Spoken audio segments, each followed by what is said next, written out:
Tonight on CBC Vancouver News. Another attempt to target and isolate a community.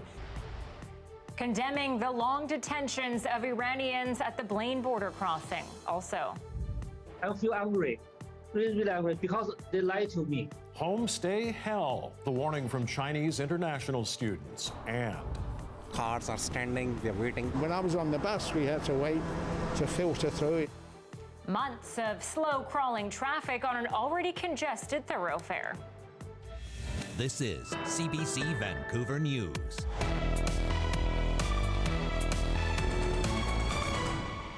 Good evening. Condemnation tonight over long detentions of Iranian Canadian and Iranian Americans at the Blaine border crossing. More people claiming they've been unfairly forced to wait for hours by U.S. border guards. They say they're feeling the fallout from the American killing of a top general in Iran. As Leanne Young reports tonight, it's all part of a growing concern about global instability. Always forget. Saeed Sachi may be hard at work, but his mind is elsewhere. Very worried. Like, if they make any stupid moves, they're going to be in big trouble. A lot of people are going to die. Despite having moved to Canada more than 4 decades ago, today he's thinking of his roots in Iran. Thousands packed the streets again, grieving the loss of the country's top military man, Qasem Soleimani, assassinated Friday in a U.S.-ordered drone attack. Here on the North Shore, though, many believe it was the right move, including this man who fled Iran as a refugee. And these monsters, when they are get killed, tomorrow will be a safer place for Iranians and all over the world. This guy is the cause of a lot of death. Now he's dead himself. Soleimani's death has set off a whirlwind, with Iran vowing revenge, Trump refusing to back down, while world powers call for calm and de-escalation, tensions that are spilling onto this side of the border. Holding people for a long time for no reason, actually, that makes us a bit of concern.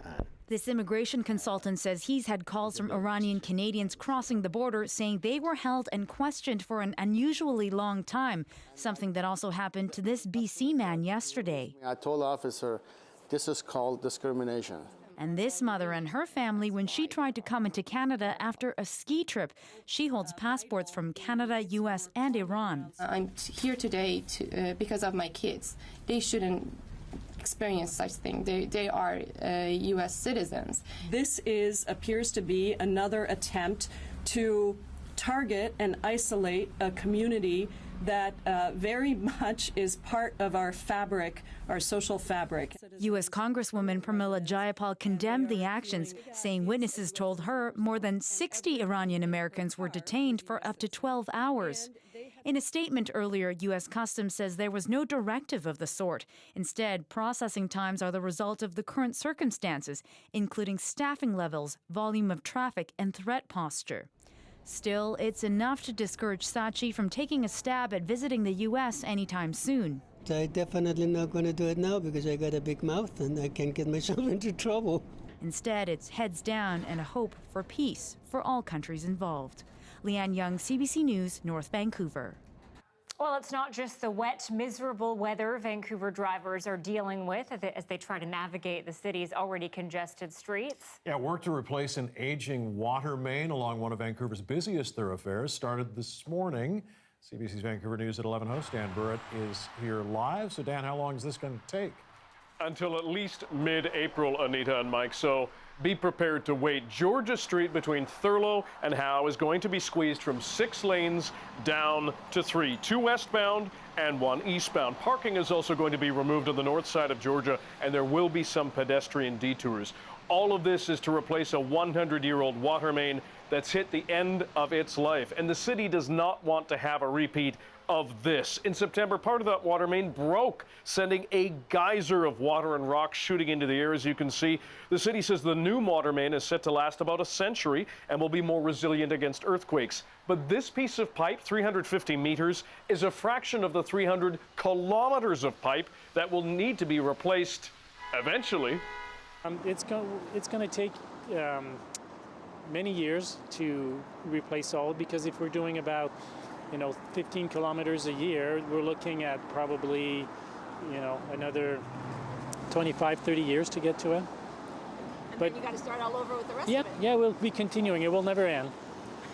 All of this means there will be longer waits for drivers, pedestrians, and cyclists on Georgia Street between Thurlow and Howe from 7:30 in the morning to 5 p.m. at night, Monday to Friday, and that could be extended. Some commuters we spoke with say they will probably change the way they get around.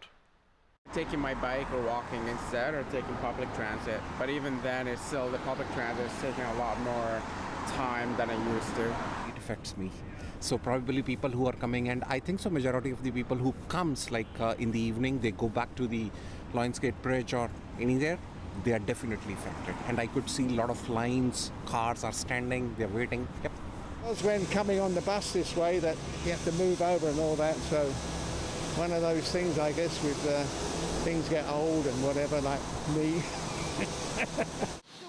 Keep in mind, this is just one project that's happening, a big one here in downtown Vancouver. Richard Street, just up that way, is getting a major redesign, and that's expected to last until spring of 2021. Anita, Mike? No fun, Dan. Thank you. Okay, from traffic terror, if you will, to transit cheer, the new year has brought shiny new buses to 4 select routes in Metro Vancouver. Dubbed RapidBus, TransLink says its addition will add space for up to 20,000 more riders each weekday.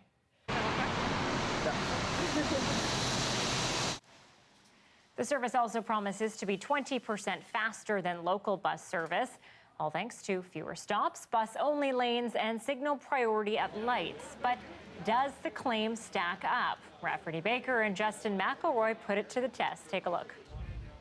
After all the speeches and ribbon cutting by politicians, the question remains, how rapid are these new rapid buses? Here's the plan. Me and fellow CBC reporter Rafferty Baker will meet at the Joyce Collingwood station. One will drive a car, and the other will get on the brand new R4 rapid bus to UBC. And we'll see who the winner is. All right, so to decide who takes the rapid bus and who takes a CBC vehicle, we're going to do it the most traditional way. Rock, paper, scissors. Rafferty, you ready? Okay. Right. Rock, paper, scissors. Ooh.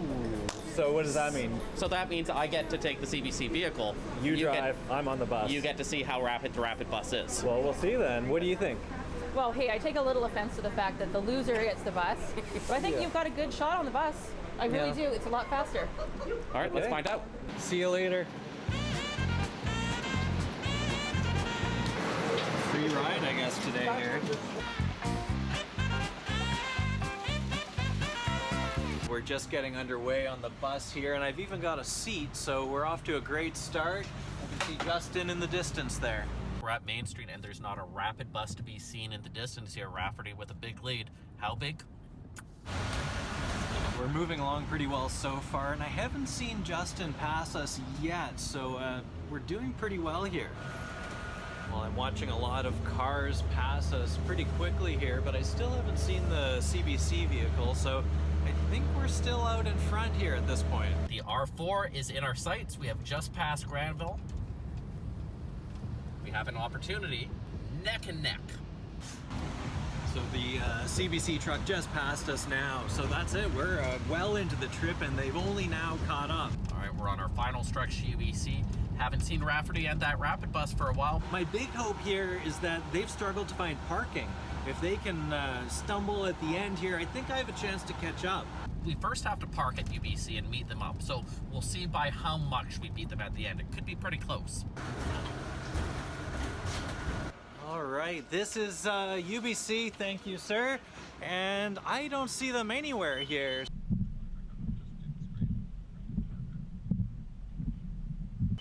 I don't know, I may have just won the race here to UBC on the rapid bus.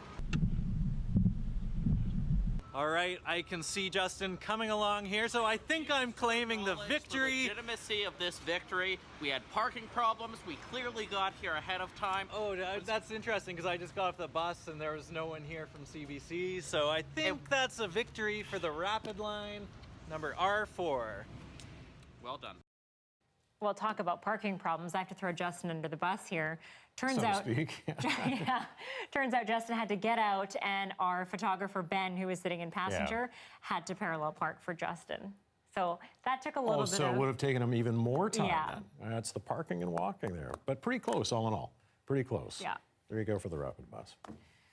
All right, Vancouver's weekly newspaper, the Georgia Straight, has been sold for $1.2 million. Founded in 1967, the Alternative Weekly began as an anti-establishment paper, but in recent years, it's been having a hard time, facing diminishing revenues. The new owners, the Media Central Corporation, Inc., recently purchased Toronto's weekly alternative paper, Now magazine, for $2 million.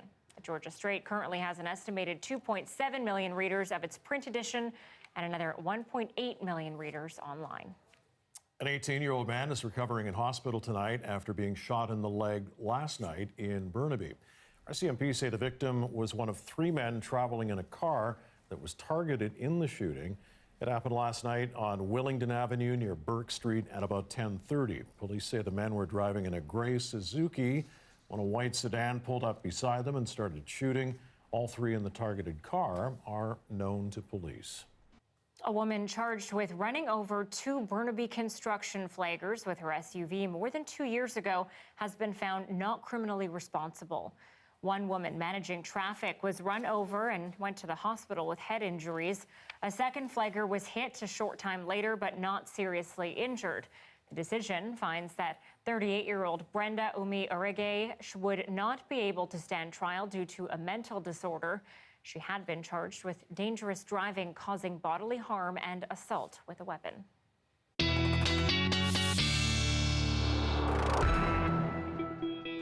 Meteorologist Brett Soderholm is here now. The first check of the forecast. As we call this kind of a miserable Monday. And not just a Monday. I was trying to keep track here. I think this is about the 3rd storm that we've seen, and we're not even a week into January. How's that for the New Year's resolutions, right? Anyways, yes, we are dealing with some miserable weather out here. Right now, at least, it's not too bad. But honestly, BC is fairly blanketed with important warnings that I want to show you, because this is going to be involving the vast majority of us here in Vancouver, but also abroad. Take a look at this. So we zoom in first and foremost to the lower mainland, right? This would be about the 3rd rainfall warning that we've seen in Metro Vancouver this year. 60 to 90 millimeters of rain is possible for those at higher elevations. That includes Coquitlam up towards Squamish and even into the Fraser Valley. As you go farther inland, we have winter storm warnings because there's going to be anywhere between 15 and 30 centimeters of snow falling on the Coquihalla or even the sea to sky between Squamish and Whistler. So that's really important to keep in mind. But the real showstopper here in the interior, widespread snowfall warnings, but it's the winter storm warnings that could be bringing 70 centimeters of snow. Now, Kelowna already got a taste of this earlier in the day, and I wanted to show you what it looked like there, because seeing some nice fluffy flakes at this point in time, that can be nice and cozy, right? Beautiful view going on over there, and I know lots of people were probably out and about enjoying it as best they could, but because it is really going to be falling fairly heavily over the next few hours. Now, here in Vancouver, not really a snow story for us just yet, but I'll have more on our complete forecast when I come back. Okay, Brett, thanks very much. Talk to you again in a bit. Sounds good. And you can watch this newscast live on CBC Gem. The free app is also where you can find other CBC programs. And CBC Vancouver is also on Facebook, YouTube, and Instagram. As the trial for the movie mogul begins, new sex crime charges emerge against Harvey Weinstein. That's after the break.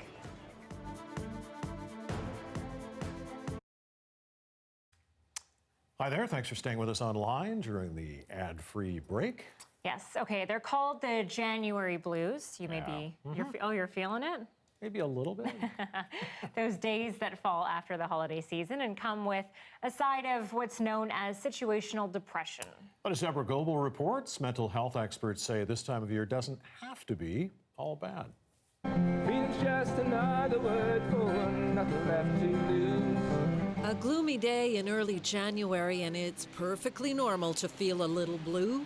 I find that everybody's already unwrapped the gifts and money's spent, and so maybe it's a little down after that. It can even seem a little lonely. I miss the company, you know. I live alone and I appreciate company. But for most of us, it's back to work and back to real life. I call it the hangover from the holidays, for sure. Add some New Year's resolutions that have already hit the wall, and you've got the January blues. What I see a lot is all or nothing thinking. So people have drank and eaten and spent too much over the holidays, and so they go dry January, and they go on a diet and they go to the gym and they're going to get their life together, and that's really not how change works. Change works in little baby steps over time, consistently. But it's not just that. There's something so depressing about leaving your house in the morning in the dark and coming home in the dark. I like to run a lot, and it's hard getting out there in the rain and gray temperature, and then also when there's not much light this time of year. So much rain in January. I don't really like it. It's very cold. And there's those extra Christmas pounds. The scales don't rewrite any longer. It's no wonder we're looking for pick-me-ups. I believe that we shouldn't take our Christmas lights down, and they should stay up through till the end of February at least, because it's beautiful. Make sure you book a holiday in February, March, so you know you got something coming. We're off to Mexico at the end of January for a week, so that's okay. We're going to Palm Springs next month for a couple of weeks. By the time we come back, it'll be spring. But sometimes that's not an option. The experts say it's also good to just go with it. Try and remember that in January, like, okay, this is sort of my period of resting and sort of resetting, and trying to really look into what are my actual needs right now and getting those met. For some, she says that might mean snuggling up with a warm blanket and Netflix. For others, it could be starting an exercise program. Human beings are very complex creatures. So maybe we all just need to cut ourselves some slack and buy a good umbrella. Deborah Goebel, CBC News, Vancouver. Yeah, I don't think the weather helps. It doesn't at all. Makes you a little depressed. Yeah. But working out, hit the gym, do a little baking, it gets me. Baby steps as well. It's not. It doesn't have to be all or nothing. I agree with her. Stick with us. We'll be back in a few moments with what's making headlines across the country.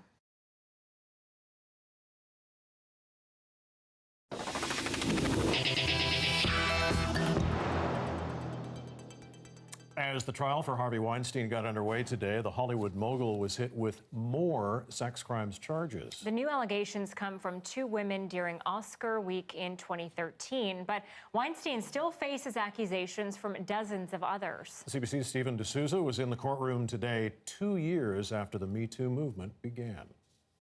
Today, Lady Justice is staring down a super predator. You. They are just a handful of the more than 80 women who say Harvey Weinstein sexually assaulted them. Today, they came to deliver a message. You brought this upon yourself by hurting so many. You have only yourself to blame. Weinstein entered the courthouse using a walker, reportedly recovering from back surgery. The allegations of just 2 women are on trial here. Many of the other accusations are too old or lack evidence to be charged.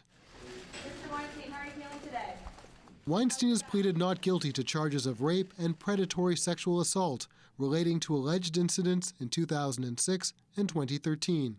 Today's hearing was short, but there was some drama when the district attorney blasted Harvey Weinstein's lawyer, Donna Rotuno, saying that in recent media interviews she's given, she was degrading and humiliating some of the witnesses against Weinstein. Mr. Weinstein, again, has a right to a fair trial. I think she believes he's convicted already. A lawyer for one of the complainants says the defense is trying to influence potential jurors.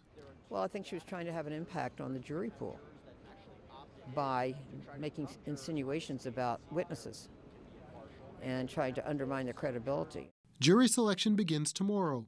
Lawyers for the accusers hope jurors will be impartial, but also have an understanding of the tactics used to undermine sexual assault survivors, like asking complainants why they stayed in touch with the attacker after the alleged assault or waited years to report. It will be a trial not only about Harvey Weinstein, but where we have come as a society. For the women who will never have their day in court, the next 8 weeks will be a legal reckoning they've waited years to see. And whether it is this trial or in the future, Harvey will be held accountable for his actions. If convicted, Weinstein faces up to life in prison. Stephen D'Souza, CBC News, New York. Well, there are troubling findings tonight from inspections of a fertility clinic run by a now disgraced Ottawa doctor. They reveal authorities knew the clinic broke federal rules as far back as 1999. Norman Barwin lost his medical license last June after he was found to have used his own sperm or the wrong sperm to help conceive almost 80 children. As Amanda Pfeffer reports, the inspections raise concern about whether the oversight system let families down. He was called a baby god, a doctor who helped parents trying to conceive. We are fully aware of the torment and the frustrations that are going through their own relationship. But these documents suggest there were big, long-standing problems at the Barwon Clinic. In 1999, federal inspectors ordered all of its donor sperm into quarantine, the first of 4 inspections that found violations of Health Canada rules, like missing paperwork to prove sperm had been cleared of diseases like HIV, missing consent forms, vials of sperm either missing or ruined by mishandling. But not until 2010 did Barwon actually fail an inspection. The inspectorate did a very superficial assessment of what was going on. And despite the fact that there was non-compliance... This fertility expert says there's no question federal inspectors could have shut Barwon down. There are no efforts to restrict control. The College of Physicians and Surgeons of Ontario was never given that information, but in 2013 it suspended Barwon's license based on its own investigation spurred by patients' complaints. But the damage was done. Now the families of 77 children conceived at the clinic claim in a class action lawsuit that Barwon used the wrong sperm or his own sperm. 11 say DNA testing revealed Barwon himself is their father. I remember just this wave of shock. The problems that I've seen now, since seeing the various clients that we have who have, were affected by Dr. Barwon, it's mind-boggling. The lead lawyer says Health Canada looks at the medical safety of donor sperm and eggs, but no one safeguards patients from the moral and ethical harm. In my view, a regulatory failing. Some provinces are stepping up and doing their own inspections of the growing number of fertility clinics across Canada. Quebec inspections go well beyond the federal focus on donor sperm and eggs. Ontario is considering whether to do the same. Meanwhile, the federal government will be introducing a more robust inspection system of its own next month. Amanda Pfeffer, CBC News, Ottawa. They signed up with homestay providers in Burnaby and Toronto. Coming up, the warning from Chinese international students.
Here are some of the stories we're following tonight on CBC Vancouver News.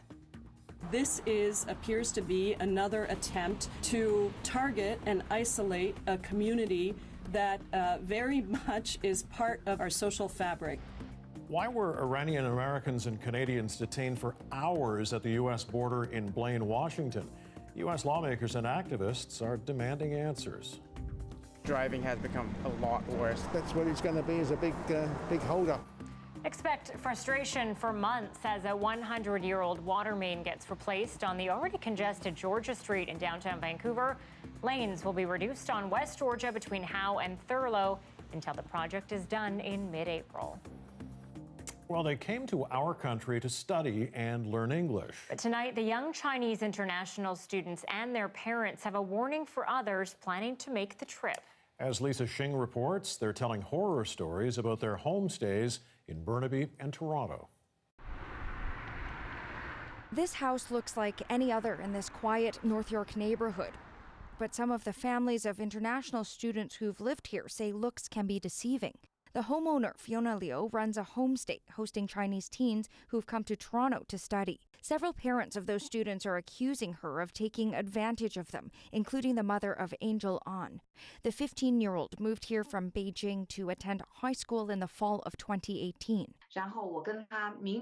Li Mei says she told Liu she didn't want her daughter living with boys. She didn't want dogs in the house either because her daughter's allergic. Li showed CBC News the contract with the homeowner which stipulated no pets. She says Liu also agreed there'd be no boys. But a month after Angel started school, a male student moved in and the host brought home 2 dogs.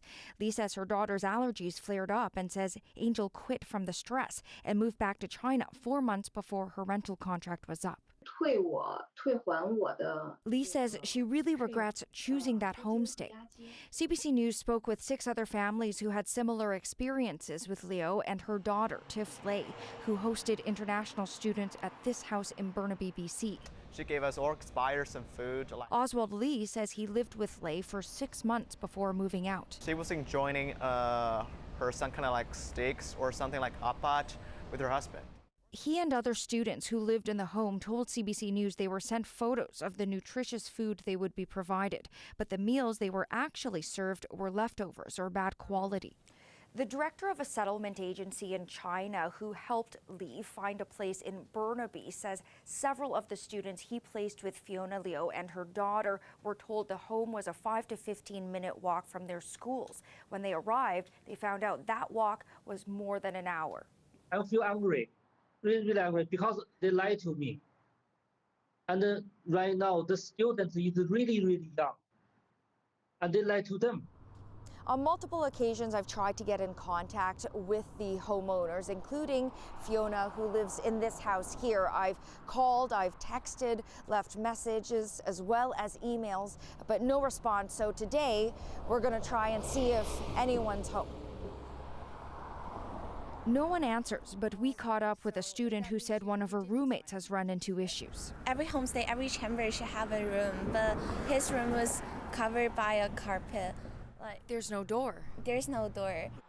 On another occasion, a man students say is Liu's husband refused to identify himself nor confirm whether Liu or any international students lived there. But when asked about the quality of the food, he said, "There's no way you can eat seafood every day." All the students CBC Toronto spoke with moved out early because of the conditions. They say the mother-daughter hosts did not honor their promises or contracts. The families have demanded some of their rent and deposits back, totaling more than $40,000, but have yet to receive any refund. Lisa Xing, CBC News, Toronto. At 6:29, you are looking at a live shot from the Swans Hotel in Victoria. Very rainy over there, and this wet weather, well, it's not quitting anytime soon. Expect strong winds, too. Brett has the details after the break.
Well, Newfoundland has been hit by its first major winter storm of the season. People across the island are digging out and cleaning up after being battered by heavy snow and strong winds.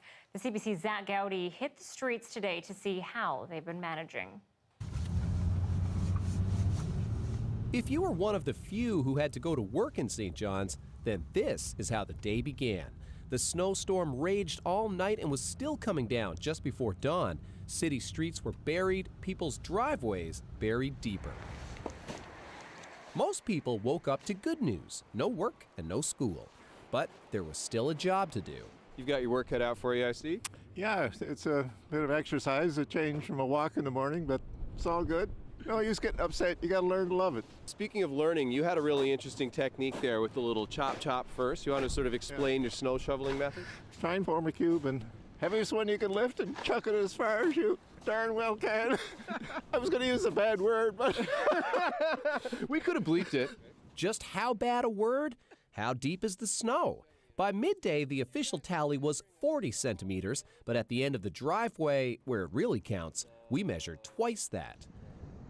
With the city all but shut down, usually busy roads were deserted, while residential streets were hopping with activity. For a few hours, it seemed there was a person working on every car and in every driveway. As always, 2 hands are better than 1, but with this much snow, it's still slow going. All right, this is the official count. Okay, I cannot tell. Oh, you're well over 2 feet. You're a university student. How are you on your conversions to centimeters? Not good. I didn't do good in that. There's only one thing better than a second set of hands, and its sound echoed through the streets of St. John's all day long. Yeah, well, it's so piled up out here on the end, you just have, like I say, take your time, slowly chip away at it. Do you notice your neighbors with shovels looking at you with envy? They're probably next. Really appreciate your time. Thanks for letting us take some pictures of you. Yeah, no problem. Shovel's over there when you're ready. Oh, yeah. Let me just, oh, look at that. My phone is ringing. Yeah, I gotta go. Zach Gowdy, CBC News, St. John's. The weather update is brought to you by The Body Shop that always takes you back to your happy place. BC's favorite, Craftsman Collision, Air Miles, and Bigger Smiles. Okay, well, no snow like that here, although I do you wish... two just simmer down. We were reminiscing over how nice it would be to enjoy a snowstorm like that here in Vancouver, and then there's Mike that has other opinions. Well, because he has to shovel. Well, true. Who wants to be doing that? True. Well, I'm going to let you in on a little secret. It may not be that much snow, but toward the end of the week and into next week, we might get some. Don't get my hopes up, I know, Brad. don't worry. I wouldn't do this unless I up. felt really comfortable with it. But let's deal with one storm at a time. I want to show you what it looked like first thing this morning, though. As far as our time lapse goes, you can see that, oh yeah, surprise, surprise, it's not even a full week into January, and we are dealing with our third system. That's lots of rain. The cranes were still operating, at least kind of getting things done, but this trend is going to be continuing right through to the overnight. If you take a look at our satellite and radar right now, we're in a little bit of a dry slot, but you can see that we still have showers towards southern portions of Vancouver Island, and that's going to be continuing.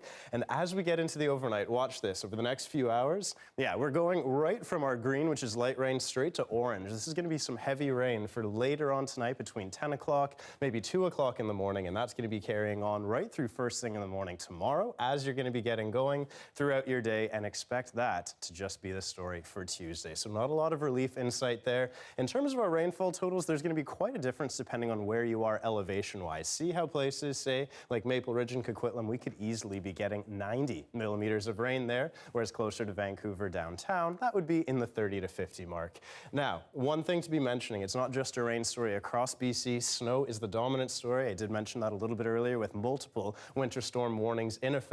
And it's not just the concern for dangerous travel on the roads. The other thing that's really quite important to be mentioning, we still have a very high avalanche danger rating all the way across the southern half of BC. So that means if you are tempted to be going out into the backcountry, do not be doing that anytime soon. Wait for things to calm down a little bit, because those packs are very unstable at this point in time. Now, I alluded to this. We are going to be looking at a drop in our temperature such that by Thursday, daytime high of only 4, we may in fact see a little bit of wet snow already at Thursday. But if I could extend this 5-day forecast into 7 days, I think everyone would be a little bit more scared, because daytime highs, we're talking maybe a couple of degrees above zero, maybe actually at 0.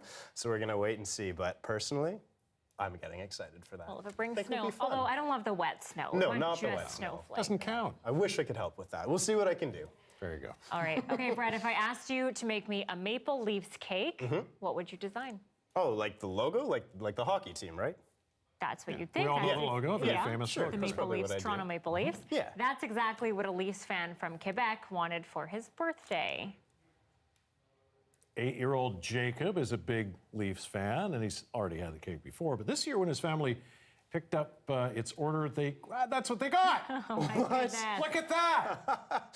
Instead of the hockey team logo, they got the logo for, as you saw, Maple Leaf Foods. Family says they think it was an honest mistake and don't want to name the bakery. Maple Leaf Foods got wind of the story, and what a shocker. They're stepping in. In a tweet, they say they're going to send the boy and his family to a Toronto Maple Leafs game. Oh. Well, you can have your cake and you can eat it too. Okay, Yeah, he got a lot It there. is the Leafs. Yeah, but that anyway. is. I had no idea that that's where you were going with this. I'm not really artistic or creative, so I didn't know if there was going to be a fun design, but did not see that one Oh, coming. there. Oh. That's crazy. Seen it. It was all intentional. Yes. Yeah.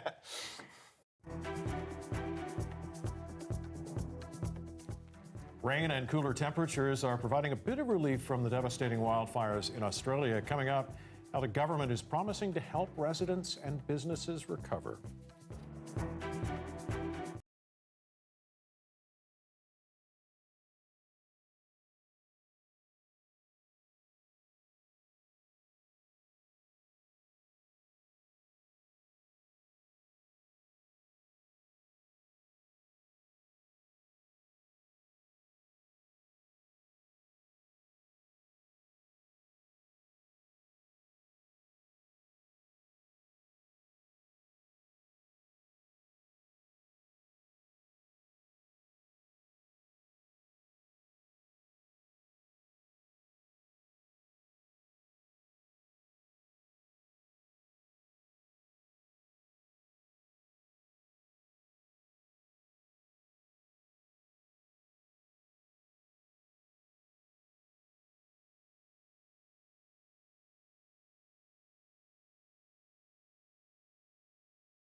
Hi, I'm Amy Bell, and here's what's in your CBC Vancouver inbox.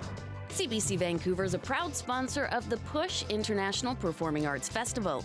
Expand your horizons and catch groundbreaking performances January 21st to February 9th. And get your tickets and celebrate the city's brightest talent at the BIV Top 40 Under 40 Awards on January 30th. CBC Vancouver's Anita, Bathe, and Dan Burrett return as co-hosts for this inspiring event. And for more, check us out online.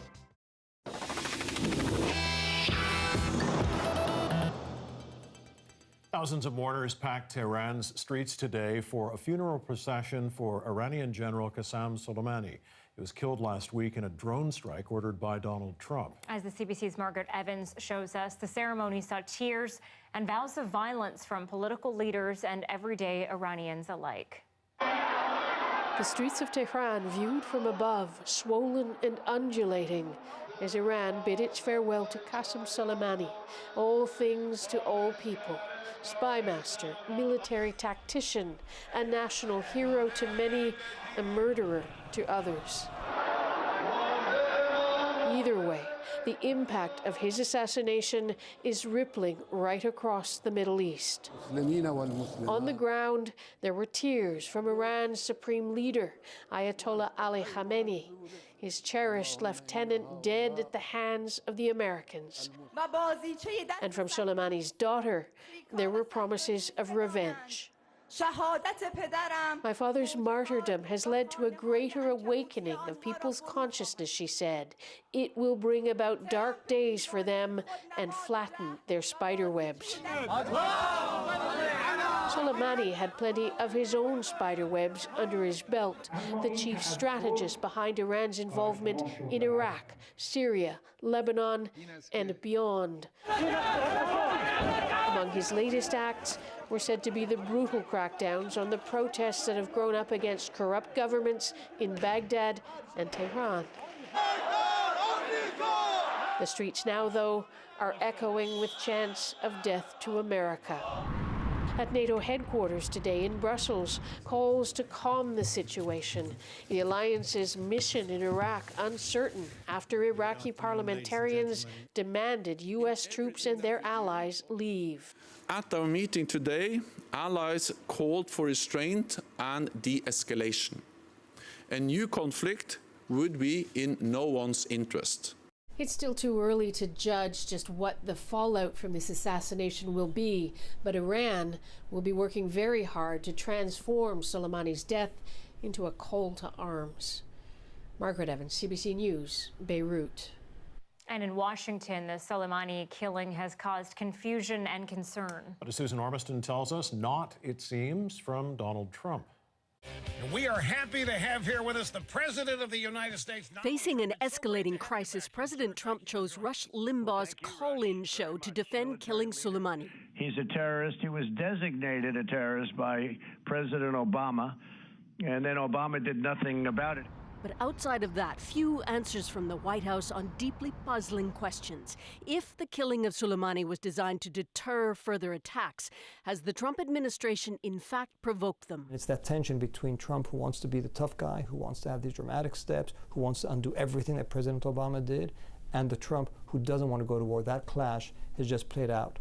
This round has gone to the Trump who's prepared to go to war if it means distinguishing himself from his predecessor. Consequences could include attacks by Iran's proxy militias on U.S. military assets or on civilians even outside the Middle East. The U.S. Secretaries of State and Defense will brief senators and representatives in a closed-door session on Wednesday, but that hasn't squelched Democrat demands to explain the risk calculation. Iran has many dangerous surrogates in the region and a whole range of possible responses. What do we know about what Iran would plan to do in retaliation? I truly believe that President Trump does not want to enter a war with Iran. Douglas Silman was the U.S. ambassador to Iraq till last year and says other countries must step in with diplomacy to help the U.S. avoid a dangerous war footing. But I think it's going to have to be led, at least in the short term, by countries other than the United States. And as I said a couple of times, Canada is very well placed to be a calm, wise figure. But there is little sense of calm tonight, with more U.S. forces deploying and other troops inside the region being moved to prepare and defend. The CBC's Susan Ormiston in Washington.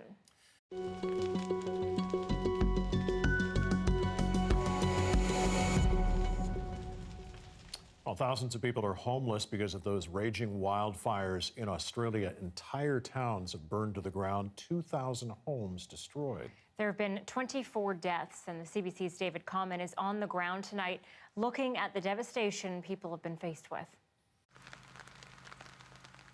The first rain in weeks was a welcome respite for these kangaroos, but nowhere near enough to put out the fires or undo the devastation. Homes burned, mattresses reduced to springs, melted aluminum rivers trailing from burned cars. I did start trying to hose the house down, but it was so hot. Patty Chinook barely made it out of her house alive, escaping just before towering flames did this. When you actually see it, it's pretty devastating.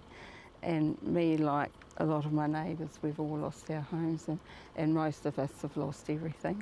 Many people were home when they saw the smoke and the flames coming and coming fast. They called emergency services, but the wall of fire was so vast, so hot, and so fast-moving, spread out over many kilometers, that firefighters simply couldn't get here in time. As a result, this entire neighborhood has been wiped out. I've been doing this 26 years, and I can't remember a season like this one. The entire country so dry, so hot, something many connect with climate change. How close did the flames get? On the house, under my feet the whole time.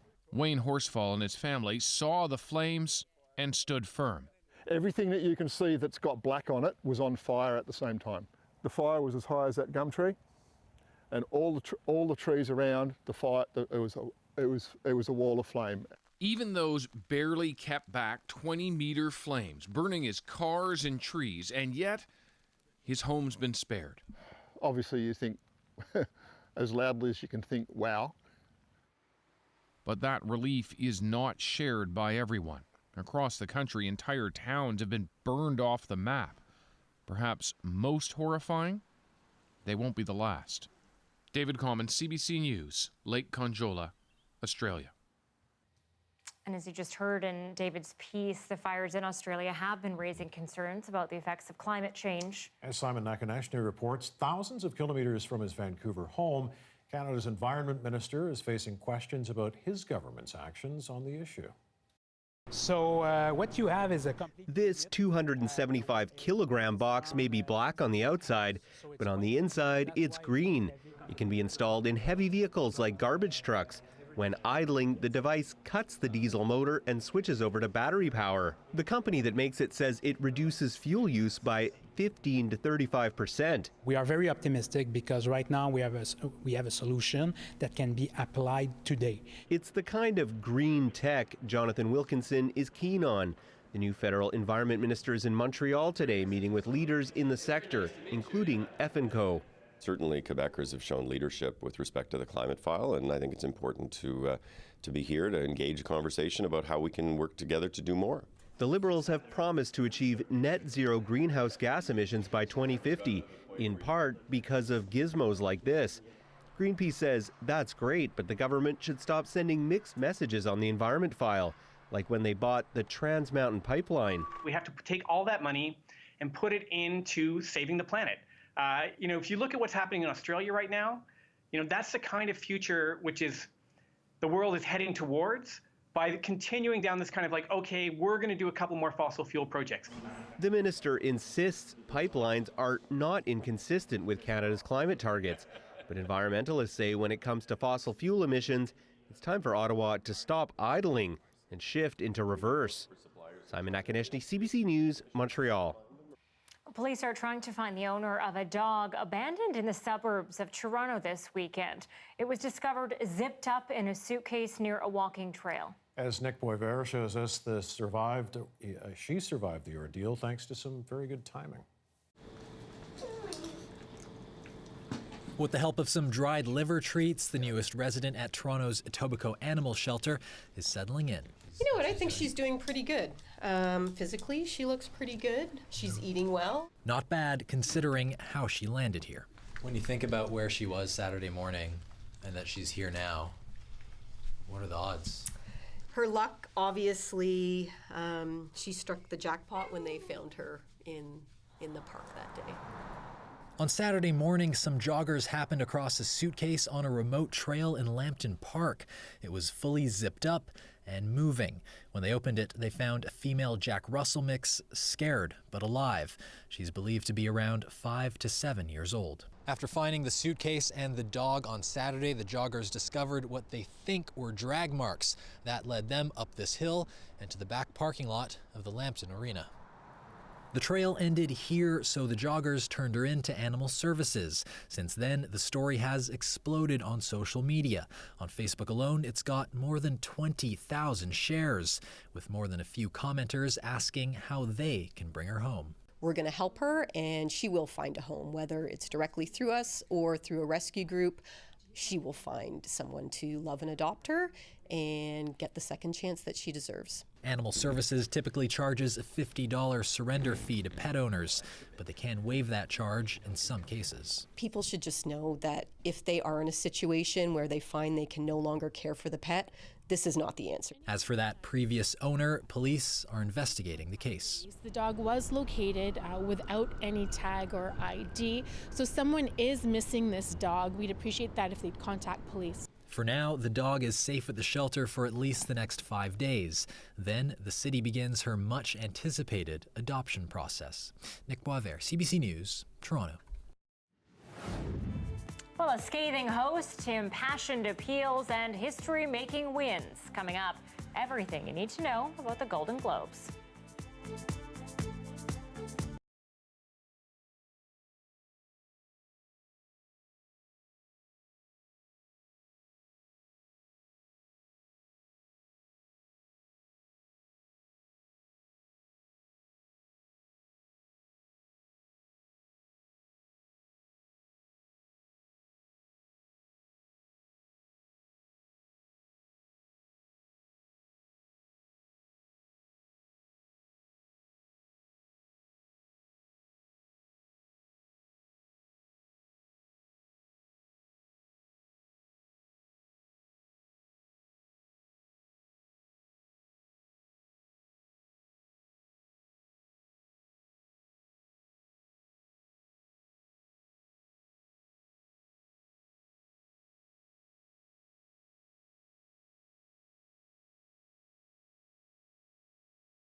Tuesday on the Early Edition, BC's Blue Bin program handles a lot of waste in this province, but there's a lot of recyclable material that can't go into the bins. We're going to hear about a pair of neighbors in East Vancouver who have taken recycling to the next level.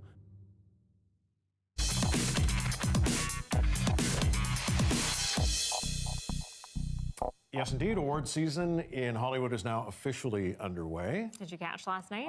Bits and pieces, yes. The Golden Globes were handed out, recognizing excellence in TV and movies, and more than 15 million people in North America alone tuned in to watch. As Eli Glasner reports, it was a night of some surprises and more than a few ruffled feathers.